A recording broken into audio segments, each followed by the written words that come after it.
사랑하는 여러분, 오늘은 한 해의 마지막 주일입니다. 우리가 보통 마지막 주일 할 때는 결산을 염두에 두게 되고 한 해를 돌아보고 결산한다는 이 의미는 많은 어떤 후회도 있을 것이고 아쉬움도 있을 것이고 기쁨도 있겠지만 때로는 이해되지 않는 성도님들도 분명히 있을 줄로 믿습니다. 어떤 분에게는 이 어렵고 이 위태위태한 가운데 이렇게 지나간 것만 해도 참 감사하다라고 생각하는 분도 있는 그런 한 해였을 것으로 생각합니다. 물론 아직 2025년은 송구의 영신 예배까지 며칠이 남긴 했습니다. 며칠이 남긴 했지만 그러나 저는 정말 소원합니다. 여러분이 이 한 해가 가기 전까지 여러분이 가지고 있던 가슴 아리하고 그리고 속 애를 태우며 고통스럽게 생각했던 일들에 대해서 저는 이 한 해가 가기 전에 다 회복의 정말 순간들을 맞이했으면 좋겠고 한 걸음 더 나가서 내년에는 좀 더 복된 새해를 맞이할 수 있기를 진심으로 축복합니다. 그러나 그럼에도 불구하고 여전히 남아있는 어떤 어려운 문제로 인해서 고통받는 분들이 계시다면 저는 여러분에게 이렇게 말씀드리고 싶어요. 하나님께서 여기까지 우리를 도우셨습니다. 하나님께서 여기까지 우리를 도우셨습니다. 여호와께서 여기까지 우리를 도우셨습니다. 저는 이렇게 고백을 하고 싶어요. 오늘 제가 이렇게 읽었던 여러분에게 말씀드리고 싶은 그 본문 사무엘상 7장에 있는 말씀의 배경을 먼저 잠깐 말씀드리면 그 배경은 이스라엘 백성들이 20년 동안 영적 암흑기를 걸어갈 때였습니다. 영적 암흑기를 걸어갔다는 이 의미는 하나님을 떠나 있었고 우상 숭배 또는 어떤 죄의 습관을 끊어내지 못하는 그래서 하나님 보실 때 정말 안타깝고 하나님과 교통이 되지 않으니까 어두운 그런 시기라고 볼 수가 있잖아요. 그런데 그런 그 어둠의 그 시기에 그 당시 쓰임받았던 선지자 사무엘이 이스라엘 백성들을 전부 다 미스바로 모읍니다. 그래서 모아서 회개 운동을 합니다. 우리가 회개 기도를 하자. 회개 기도를 하자는 것은 우상에서 돌이키고 죄에서 돌이키고 끊지 못하는 어떤 악습들을 다 끊어내는 이런 회개 운동을 하자. 어떤 의미로 보면 한때 참 교회가 부흥하고 민족이 부흥할 때 보면 영적 대각성 집회 또는 영적 대부흥 운동할 때 반드시 전제되었던 게 회개거든요. 선지자 사무엘이 이스라엘 백성들에게 바로 이 회개를 촉구한 겁니다. 그리고 이런 이 회개를 촉구했을 때 우리가 기도를 많이 한다든지 어떤 기도할 때 어떤 결심을 하고 작정을 하고 뭔가 새롭게 시작하려고 할 때 꼭 부딪히는 반대 세력이 있어요.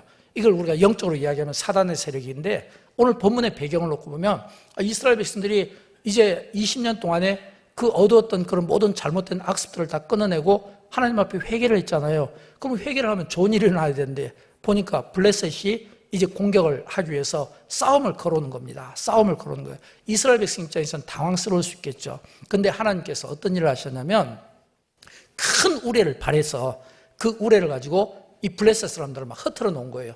그래서 이 블레셋 사람들이 정신없이 막 흩어질 가운데 이스라엘이 그 전쟁에서 승리를 하게 되는 겁니다. 그런 그 본문의 배경을 가지고 우리가 조금 전 읽었던 말씀을 다시 한번 읽어보면 좋을 것 같아요. 사무엘상 7장 12절 말씀 같이 읽어보도록 할까요?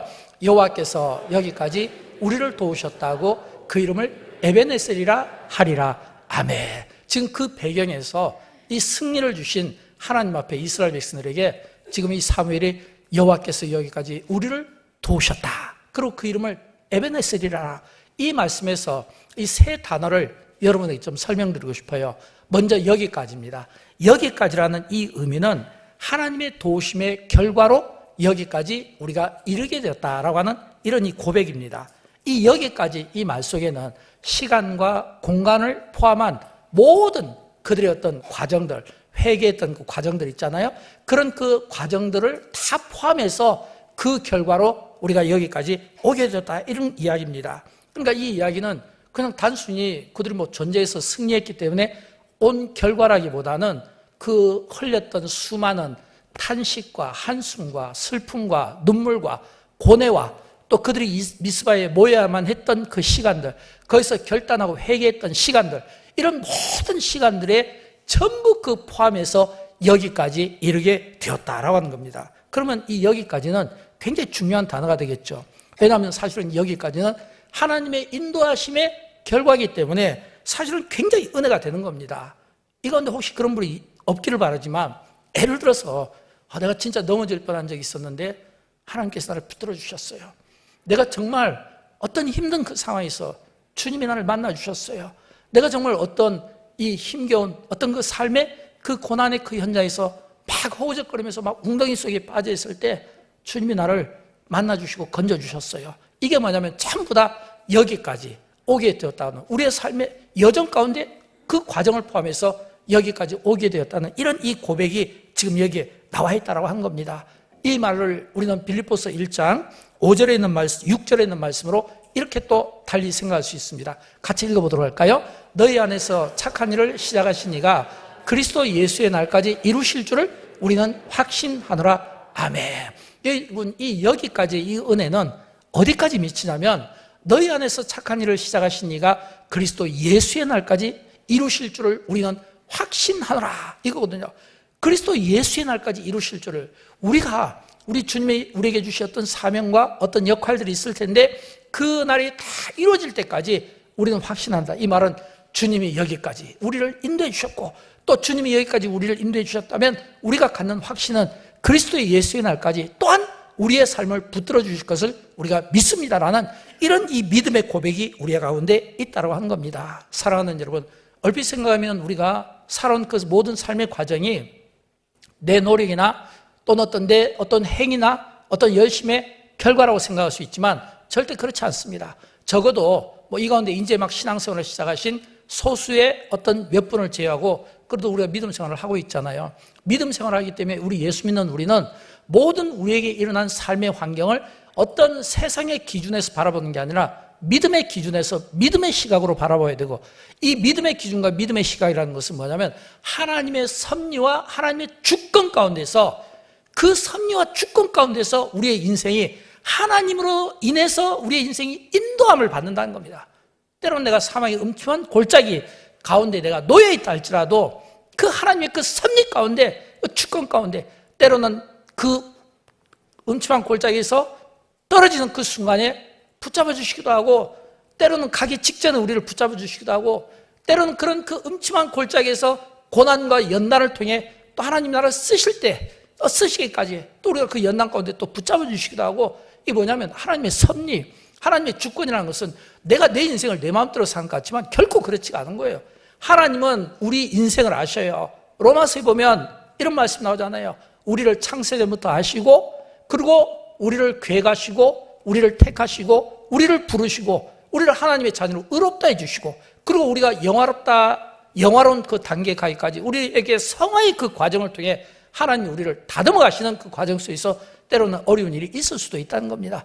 그러나 그것이 어려움으로 생각하지 말고, 하나님의 그 섭리와 그 주권이 오늘 내 인생을 여기까지 하나님의 그 시간표 속에 나를 두셨구나, 감사하고 믿음으로 여기고 여기까지 하나님이 인도하셨다라고 하는 그런 그 믿음을 우리가 가졌으면 좋겠어요. 이게 뭐냐면 하나님 앞에 내가 하나님 앞에 여기까지 인도함을 받았다고 하는 겸손의 고백과 감사의 고백과 한 걸음 더 나아서 내가 겸손과 감사로 내가 고백한다는 것은 하나님께서 내 인생을 끝까지 책임져 주신다는 하나님에 대한 그 신뢰로 여기까지 하나님께서 나를 인도해 주셨습니다. 여기까지 하나님께서 우리 가정을 인도해 주셨습니다. 여기까지 하나님께서 우리 교회를 인도해 주셨습니다. 찬양대를 인도해 주시고, 당회를 인도해 주시고, 재직회를 인도해 주시고, 모든 우리의 삶의 예정 가운데 여기까지 인도함을 받았습니다 라는 여기까지의 이 은혜가 여러분에게 감사로 고백되기를 주님의 이름으로 축원드립니다. 그 다음에 두 번째는 도우셨다. 이 도우셨다는 것은 하나님의 결정적인 개입을 의미합니다. 우리가 도우셨다라고 했을 때 이게 히브리 시제로 보면 완료형입니다. 완료형이라는 것은 과거의 행동이 지금도 효력을 미치고 있다는 거예요. 과거의 행동이 지금도 효력을 미치고 있다. 완료형이니까. 그럼 과거의 행동은 뭐예요? 본문을 놓고 보면 본문 속에서 이스라엘 백성들이 그 20년간의 그 암흑기에 있을 때 선지자 사무엘을 통해서 미스바에 모여서 그들이 무엇을 했습니까? 회개를 했잖아요. 그들의 죄를 회개했을 것입니다. 그들이 우상 숭배했던 것을 회개했을 것입니다. 그들이 뭔가 하나님의 뜻대로 따르지 못하고 세상적인 방법을 따랐던 것을 회개했을 겁니다. 그렇게 회개했더니 그 회개의 그 결과가 지금은 어떻게 됐냐는 거예요. 전쟁의 승리로 이끌었다는 거예요. 그렇다면 이 전쟁은 그들의 전쟁이 아니고, 그들의 싸움이 아니고 하나님께서 친히 그 전쟁 가운데 개입하셔서 승리케 해주셨다. 왜냐하면 성경에 보면 하나님의 임재를 상징하는 많은 표현들이 있는데 그중에 막 번개, 소리, 우레 이런 표현들이 나오잖아요. 하나님께서 우레로 이 말은 그 전쟁에 친히 임재하셔서 전쟁을 승리로 이끄신 하나님, 이게 뭐냐면 결정적인 개입이다라고 하는 겁니다. 여러분, 이런 이 고백들이 지금도 우리 안에 그대로 유지가 되고 이런 은혜로 저와 여러분의 삶이 살아들여야 되는 겁니다. 왜냐하면 우리의 삶도 내가 사는 것 같지만 내가 사는 게 아니에요. 보면 우리 요즘 여수 경제가 좋지 못하다는 이야기를 많이 듣게 되잖아요. 그렇게 사업이 어렵고 참 좋지 못한데도 유지되는 것이 이게 은혜 아니겠습니까? 또 그렇게 위태위태한 가정이 흔들리지 않고 세워지는 게 이게 은혜가 아니겠습니까? 어떤 불편한 그런 인간관계가 깨어질 수 있는 이런 인간관계가 또 깨어지지 않고 다시 봉합된 게 이게 은혜가 아니겠습니까? 내가 잘해서 그런 것이 아니라 하나님이 좀 더 직접적으로 좀 더 결정적인 이 개입을 통해서 임마누엘의 하나님이 우리와 함께 하시다고 지난 시간 말씀드렸잖아요. 그런 것처럼 하나님의 이 결정적인 개입으로 인해서 하나님이 도우셨다. 근데 성경에 보면 하나님이 우리를 돕는다는 말씀이 너무너무 많이 나와요. 시편 121편 1절 2절을 보면 나의 도움이 어디서 올까 했을 때 나의 도움은 천지를 지으신 하나님께로부터 온다고 말씀하고 있고 시편 33편 20절도 그는 우리의 도움과 방패시라. 출애굽기 18장 4절에도 내 아버지의 하나님이 나를 도우사. 또 시편 127편 1절에도 여호와께서 집을 세우지 아니하면 세우는 자의 수고가 헛되며. 여러분, 이런 말씀들이 얼마나 많이 나온 줄 몰라요. 이런 말씀이 주는 그 공통된 주제는 뭐냐면 하나님은 우리를 도우시는 분이라는 거예요. 도우시는 하나님, 그 도우시는 하나님께 우리의 시선을 집중시키는 겁니다. 저는 그런 의미에서 지금도 하나님은 그대로 여기까지 인도하신 분이 하나님이라는 이런 믿음의 고백을 가지고 여기까지 인도하신 하나님이 앞으로 나의 남은 생애도 우리 교회 또 미래도 또 우리 대한민국의 미래도 하나님께서 책임져 주시고 우리를 도우실 거라는 하나님에 대한 그 신뢰를 갖게 되기를 주님의 이름으로 축원드립니다. 왜냐하면 하나님께서 우리를 도우신다는 이 의미는 결정적으로 개입해서 우리가 무너지지 않도록 붙들어 주신다는 은혜거든요. 이 은혜가 저와 여러분의 삶을 붙들고 있을 때 우리는 이 세상 가운데 요동하지 않고 흔들리지 않는 삶을 살아가게 되는 것입니다. 세 번째는 에베네셀입니다. 이 에베네셀은 그 전체적인 그 뜻의 중심, 그 의미가 기억을 세우는 신앙 고백이라 저는 그렇게 생각하고 싶어요. 왜냐하면 이 사무엘상 7장 12절을 보면 이런 말씀 나오잖아요. 우리 같이 읽어보도록 할까요? 사무엘이 돌을 취하여 미스바와 센 사이에 세워 이르되 여호와께서 여기까지 도우셨다고 그 이름을 에베네셀이라 하니라. 아멘. 여러분, 여기서 사무엘이 돌을 취하여, 이 표현은 뭐냐면 전쟁에 하나님께서 개입하시고 그 전쟁을 승리케 해주신 도우시는 하나님, 여기까지 인도하신 하나님, 도우시는 그 하나님께 감사하고 그 사건을 기억하기 위해서 돌을 가지고 미스바와 센 사이에 세워 이르되 여호와께서 여기까지 우리를 도우셨다. 그리고 그 이름을 에베네셀이라 이렇게 지금 이름을 지은 거예요. 여러분, 우리가 구약 성경에서 돌은 어떤 의미를 갖냐면 기억의 표식입니다. 그래서 우리가 성경에 보면 예를 들어서 여호수아가 이스라엘 백성들을 요단강에 이렇게 건너게 하잖아요. 그걸 기념하기 위해서 12개 돌을 딱 세우잖아요. 또 그런가 하면 또 야곱이 또 창세기 31장에 보면 이 언약의 증거로 또 돌을 또 세우거든요. 이 돌을 세우는데, 근데 오늘 본문에 보니까 사무엘도 돌을 세운 거예요. 근데 그 돌 이름을 에베네셀이라고 한 거예요. 에벤의 히브리 말은 그 뜻이 돌이고 에셀의 히브리 말의 그 뜻은 도움인데, 근데 이게 단순한 돌이 아니라 기억과 증언의 표식으로 에벤이고, 에셀은 인간의 힘이 아닌 하나님의 적극적인 개입과 구원, 하나님의 적극적인 개입과 구원을 의미하는 에셀, 그래서 에벤에셀 이렇게 된 거예요.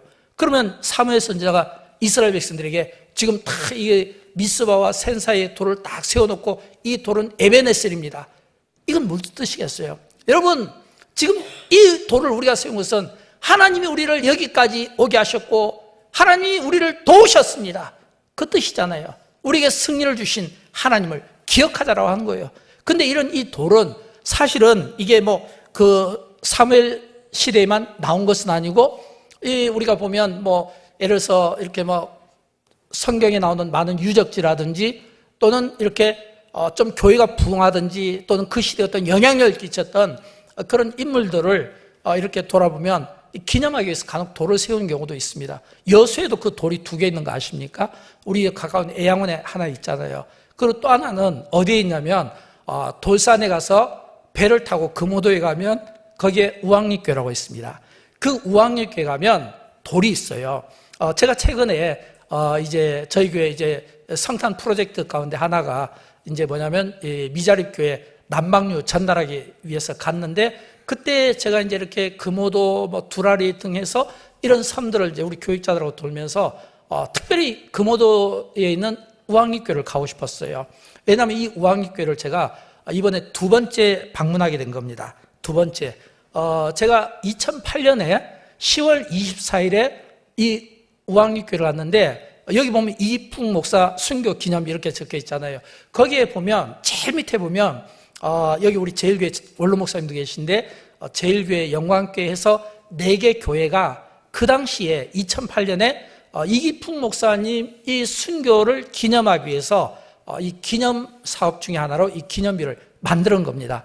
그래서 그때 갔는데 이번에 이렇게 난방류를 이렇게 쭉 전하다가 그 생각이 난 거예요. 최근에 보니까 이 돌산에 있는 우왕리교회가 좀 여러 기도 제목이 있는 것을 보게 되었고, 그래서 그 당시에 내가 세웠던 이 기념비가 어떤 모습인가라고 해서 그 관심을 갖고 제가 한번 가보게 되었습니다. 여러분, 왜 제가 이걸 여러분에게 소개하냐면 이기풍 목사님 기념비는 한국교회가 기억하는 대표적인 에베네셀의 돌이라고 표현할 수가 있는 거예요. 왜일까요? 이기풍 목사님은 한국 최초의 선교사십니다. 1907년 평양 대부흥운동 이후에 제주도 선교사로 파송을 받은 분이에요. 그 당시 제주도는 선교사의 무덤이라고 불릴 만큼 복음의 볼모지였는데 그곳에서 복음을 증거하고 교회를 세운 제주도 선교의 역사적인 인물이 바로 이기풍 목사님이신 겁니다. 그리고 이분이 제주도에서 사역을 끝나고 이제 2번째 사역지로 여수로 오신 거예요. 여수 어디였냐면 돌산 금오도로 이제 재파송되어서 지금의 이 우왕리교회를 섬기셨습니다. 그리고 우왕리교회를 섬기시고 복음을 증거하시다가 생애를 마치고 순교하셨는데 그걸 기념하여 세운 돌입니다. 그러니까 이렇게 생각할 수 있잖아요. 이 우왕리교회에 세워진 이기풍 목사님 기념비는 한 선교사의 용기를 기념하는 돌이 아닙니다. 그들이 우리에게 주는 교훈이 있어요. 그 돌이 우리에게 주는 교훈이 있어요. 여기까지 제주도에서 여수까지 여기까지 여호와께서 우리를 도우셨다. 이것이 바로 한국교회의 에베네셀의 돌이 된다라고 하는 것입니다. 사랑하는 여러분, 오늘 본문에 보면 선지자 사무엘이 전쟁에서 승리해서 돌을 세우고 에베네셀이라고 이야기하지만 그러나 이 에베네셀이 우리에게 들려주고 싶어하는 진정한 메시지는 이게 어떤 기념적인 돌이 아니에요. 기념적인 돌이 아니라 그 돌을 통해서 여기까지 여호와께서 우리를 도우셨습니다. 여기까지 여호와께서 우리와 함께 하셨습니다. 라고 하는 우리의 신앙 고백인 겁니다.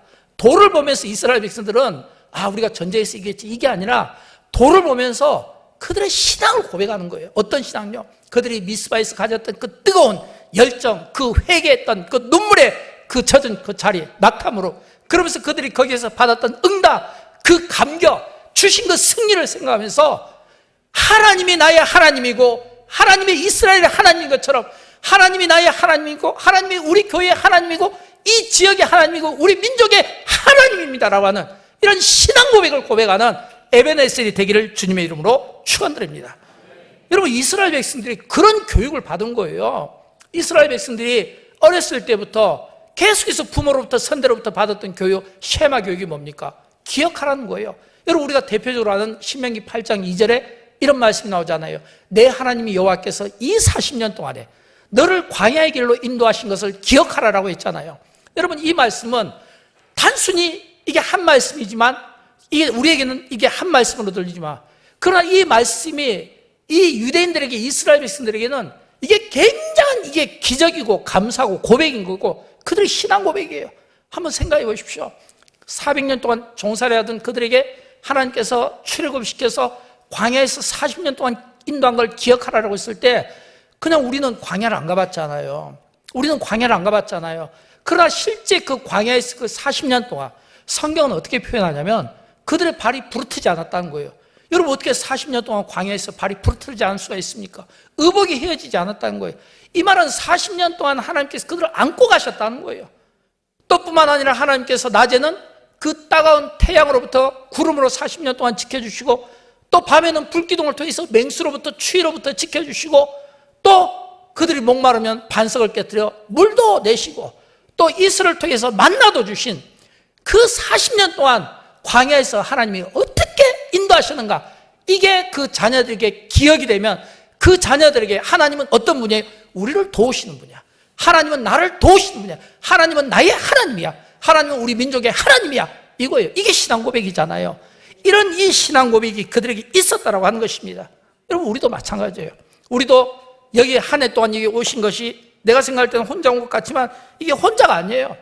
여기까지 인도하신 것은 앞에서도 말씀드린 것처럼 하나님의 섭리와 주권적 신앙으로 보면 전적인 하나님의 은혜로 여기까지 왔기 때문에 오늘 저와 여러분이 이 자리에서 예배드린다고 하는 사실을 믿으시기를 주님의 이름으로 축원드립니다. 네 번째, 마지막으로 교회 에베네셀입니다. 사랑하는 여러분, 저는 설교를 준비하면서 오늘 이 말씀을 영광교회 현실에 비춰보지 않을 수가 없게 된 겁니다. 영광교회 현실에 비춰보지 않을 수가 없게 된 겁니다. 왜냐하면 영광교회는 이제 내년부터, 아니 다음 주부터, 이제 일주일 후부터 우리는 3부 예배에서 2부 예배로 예배가 전환되게 됩니다. 어떤 분은 이렇게 생각할지 몰라요. 목사님, 영광교회 숫자가 줄었습니까? 재정에 어려움이 있나요? 뭐 좀 너무 아쉬운 결정 아닙니까? 라고 이렇게 말씀할 수도 있을지 모르겠습니다. 그러나 이 결정은 어떤 우리가 감소 또는 후퇴 또는 우리가 뒤로 물러나는 이게 마치 우리가 실수하고 이런 개념이 아니라 방향의 선택입니다. 방향의 선택. 지금 우리가 이 3부에서 2부 예배를 드리는 건 후퇴가 아니라 방향의 선택이에요. 어떤 방향이냐면 숫자에 매이기보다는 우리의 다음 세대, 우리의 자녀 세대에게 조금 더 공간을 넓혀주고자 하는, 조금 더 그 공간을 넓혀서 우리 자녀들이 이 좁은 데서 예배를 드리고 있잖아요. 그러니까 이 아이들이 조금 더 넓은 데서 이제 우리 유년부, 초등부 아이들이 1층을 다 쓰고 9시에는 또 11시에는 또 우리 중등부, 고등학부 아이들이 또 학생들이 전체 공간을 쓰고 그 공간을 내어주기 위해서 우리는 뭐예요? 우리 기성세대 믿음 있는 우리의 신앙에 먼저 믿는 우리 부모 세대가 양보하는 이 믿음의 결단이 우리에게 있고, 이런 이 믿음의 결단이 이게 우리의 영광교회 방향성입니다. 왜냐하면 영광교회 여기 보면 5대 비전이 있잖아요. 5대 비전의 가장 첫 번째가 뭐냐면 다음 세대입니다. 영광교회는 지금까지 선교를 위해서도 또 구제를 위해서도 또 제자훈련을 위해서도 또 북한 선교를 위해서도 지금까지도 해왔고 앞으로도 해오겠지만, 그러나 영광교회가 우리의 자녀들에게 우리 다음 세대에 정말 조금 더 좋은 그런 신앙과 조금 더 교육 환경을 여기에서 우리가 넓힐 수가 없기 때문에 있는 공간을 좀 더 지혜롭게 활용하고자 하는 그런 단위와 성도들의 그 노력이 있다라고 하는 것입니다. 그러나 이 결정이 어떤 분들에게는 굉장히 또 아쉬움을 막 남게 합니다. 사실은 담임 목사 입장에서 볼 때 또 많이 그래요.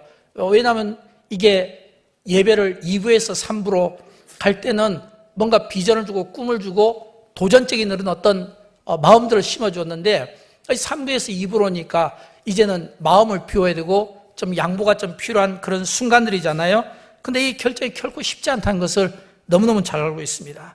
그러나 여러분, 우리가 기억해야 될 것은 내가 사역을 내려놓는다, 좀 내가 사역을 잠깐 좀 비운다는 이 의미가 헌신이 없어지는 게 아니에요. 하나님은 우리의 어떤 위치를 보고 우리를 판단하시는 분이 아니라 중심을 보고 마음을 보시고 속사람을 보시는 겁니다. 우리가 아무리 겉으로 화려하고 어떤 직분을 가지고 있다 할지라도 그 사역을 감당하는 그 사람의 그 동기, 그 마음의 그 동기가 순수한가? 그 마음이 하나님을 향해 있는가? 그 시선이 하나님께로 향해 있는가? 그 마음이 진짜 하나님을 향해 열망하고 있는가? 그 중심을 보시는 하나님이시다라는 겁니다. 영광교회가 일부 예배 드릴 때 이렇게 보면 아침에 7시부터 6시 반부터 나오셔서 불 켜고 겨울에는 또 히터, 여름에는 또 에어컨, 그리고 또 이렇게 차량으로 나가시고 막 찬양대도 1시간 전부터 와서 연습하시는 그런 많은 분들의 그 수고를 저는 하나님께서 잊지 않을 거라고 생각해요.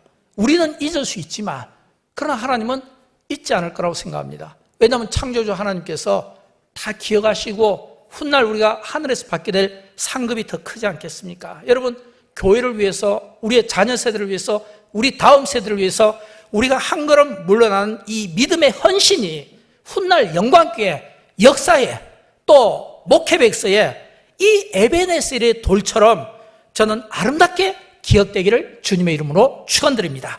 정말 아름답게 기억되기를 원하는 거예요. 제가 지난주 이제 우리 1부 찬양대, 우리 3부 찬양대 앞에서 1부 찬양대 이야기해서 죄송합니다. 2부 때도 그랬습니다. 근데 3부도 정말 고마워요. 2부도 정말 고맙고. 근데 1부 찬양대는 정말 좀 눈물겨운 장면들이 참 많았어요. 그래서 송년 모임을 갔는데 거기에서 우리 권사님이, 총무로 맡은 권사님이 이런 이야기를 하더라고요. 저도 몰랐던 이야기인데, 목사님, 엘피스의 역사에 대해서 좀 말씀드리겠습니다. 엘피스 찬양대가 16년 전에 만들어졌습니다. 2010년 1월 첫 주에 세워졌고, 그때 총무를 맡아서 16년 동안 우리 권사님께서 장기 집권을 하신 거예요. 그러다 보니까 우리 권사님의 이 책에 보니까 16년 동안 엘피스 찬양대 대원 그 회원들 이름과 거기에 회계장부가 있더라고요. 보니까 거기 보니까 목사님 처음에 2010년에 엘피스가 시작할 때 어떻게 시작했는지 소수의 여성도들부터 이렇게 시작되어서 이렇게 지휘자도 바뀌고 반주자도 바뀌고 대원들도 바뀌고 대장도 바뀌고 이런 그 과정들이 쫙 16년 동안 흐르면서 눈에 이렇게 그 눈가에 그 눈물이 많이 글썽이더라고요. 일부 때는 찬양하면서 내내 우리 권사님들이 좀 아쉬워하시더라고요. 많이 우시고 저도 좀 많이 울먹였어요. 왜냐하면 우리 젊은 우리 집사님들은 또 계속 또 우리가 살아갈 수 있지만 사실 일부에서는 우리 나이 드신 막 이렇게 연세 많이 드신 우리 권사님들이 여기서 딱 놓으면, 장로님들이 놓으면 딱 마땅히 살기가 참 어렵잖아요. 그런데 왜 우리가 그런 양보까지 받아내면서 우리가 이런 일을 해야만 되는가라고 하는 것입니다. 또 그분들의 그 양보 속에서 아쉬움은 있지만 그러나 교회가 우리 자녀들을 위해서, 우리 다음 세대를 위해서 헌신하는 그 마음이 이 담임 목사님처럼 얼마나 이 가슴 물컥하게 만든지 몰라요. 그러면서 제가 떠올린 말씀이 있습니다. 예수님께서 하신 말씀인데 요한복음 12장 24절 말씀이에요. 우리 같이 한번 읽어보도록 할까요? 하늘의 밀이 땅에 떨어져 죽지 아니하면 하늘 그대로 있고 죽으면 많은 열매를 맺느니라 그랬잖아요. 하늘의 밀이 땅에 떨어져 죽지 않으면 하늘 그대로 있지만 죽으면, 저는 이 죽는다는 이 의미가 변화를 기대하고 변화를 갈망하기 때문에 우리가 이 변화에 대한 이 목마름 때문에 우리가 불편하지만 1부, 2부, 3부 찬양대, 안내, 그리고 뭐 이런 모든 봉사자들, 교사들도 막 바뀌고 굉장히 불편하잖아요. 근데 왜 이런 일을 우리가 해야 됩니까? 이런 이 불편한 일이지만 하나의 목적이 있잖아요. 우리의 다음 세대가, 우리의 자녀들이 지금보다 조금 더 나은 이런 환경에서 그 자녀들에게 조금 더 좋은 학습 효과를 키워주기 위한, 지금까지는 1시간이 막 빠듯빠듯했는데 이제는 1시간 반으로 30분을 늘리면 공과가 좀 더 진지해지지 않겠습니까? 그리고 이 선생님과 이 교사들과의 이 친밀함도 좀 더 좋아지지 않겠습니까? 예배 분위기도 좀 더 여유가 있지 않겠습니까? 뭐 차량이라든지 모든 것들이 좀 여유가 생기지 않겠습니까? 그래서 다음 세대를 위한 선택의 결과다라고 하는 것입니다. 자막을 잠깐 보도록 할까요? 그래서 저는 이렇게 생각합니다. 사랑하는 여러분, 2025년 이 마지막 주일을 보내면서 모든 성도들이 문제가 없었던 한 해로 고백하는 그런 자리가 되지 않았으면 좋겠어요. 문제가 없었던 한 해가 될 수가 없어요. 모든 사람들에게 문제가 있어요. 뭐 건강의 문제, 물질의 문제, 또는 어떤 가정의 문제, 자녀의 문제, 사업의 문제, 문제가 없는 건 아니에요. 한 해 동안 문제가 없어서 감사해요. 이게 아니라 문제는 있지만 그러나 그 문제 가운데 함께 하시는 하나님의 은혜가 있었기 때문에 그 하나님의 은혜를 기억하는 한 해로 저와 여러분이 기억되기를 주님의 이름으로 축원드립니다. 문제를 보면요, 답이 안 나와요. 계속해서 우리는 불편해지는 겁니다. 어둠에 사로잡히게 되는 거예요. 그러나 은혜로 보면 오늘 공교롭게 1, 2, 3부 찬양대가 전부 은혜 찬양이었어요. 근데 다 달랐어요. 1부 찬양 은혜와 2부 찬양 은혜와 3부 찬양 은혜가 다 달랐어요. 가사도 다르고 내용도 달랐어요. 그러나 중요한 것은 은혜라는 공통 단어가 있었다는 겁니다. 여러분, 우리를 이 자리까지 인도하신 분은 누굽니까? 하나님이십니다. 여기까지 우리를 인도하신 분은 하나님이십니다. 은혜잖아요. 여기까지 인도하시며 우리의 인생길 가운데 함께 하시고 동행하시고 도우신 분이 누굽니까? 하나님이시잖아요. 은혜잖아요. 그래서 이렇게 고백했으면 좋겠어요. 여호와께서 여기까지 우리를 도우셨습니다. 여호와께서 여기까지 우리를 도우셨습니다. 여호와께서 여기까지 우리 가정을 돕고 우리 자녀들을 돕고 우리 교회를 돕고 우리 여수지역과 한 걸음 더 나가서 우리 대한민국을 도우십니다. 여기까지 우리를 도우신 하나님이라면 내일부터 시작되는 또 미래를 향한 그 길 또한 우리를 도울 것을 믿는 하나님의 주권과 선지적 그 관점에서 하나님을 신뢰하는 그 믿음으로 여기까지 인도하신 하나님이 저와 여러분의 남은 생애와 우리 교회를 계속해서 현재 진행형으로 돕게 될 것을 믿으시기를 주님의 이름으로 축원드립니다. 우리 다 함께 일어나실까요? 함께 일어나셔서 에베네셀 하나님, 이 찬양을 하고 찬양 후에 우리 김성천 목사님이 오셨는데 제가 축도를 좀 부탁하겠습니다. 찬양 후에 오셔서 영광교를 위해서 마지막 축도를 해주시겠습니다.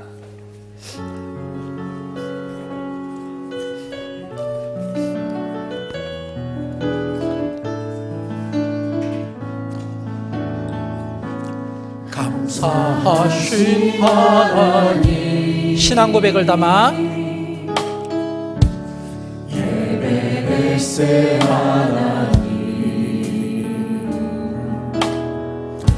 살아계신 하나님, 신앙 고백을 담아 예배를 하나님, 여기까지 인도하셨네. 감사하신 하나님,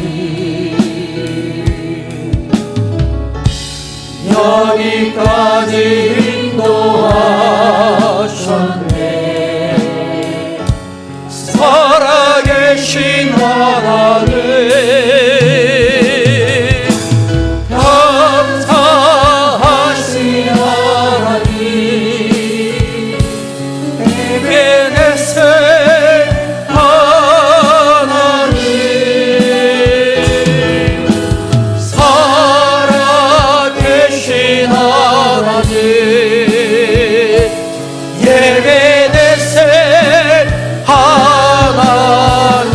감사하신 하나님, 감사하신 하나님, 예배드세 하나님, 살아계신 하나님, 예배드세 하나님, 장래에도 인도하시리, 장래에도 인도하시리. 감사하신 하나님, 장래에도 인도하시리. 살아계신 하나님, 우리 다 함께 두 손 들고 찬양합니다. 감사하신 하나님, 하신 하나님, 신앙 고백을 담아 에베네셀 하나님,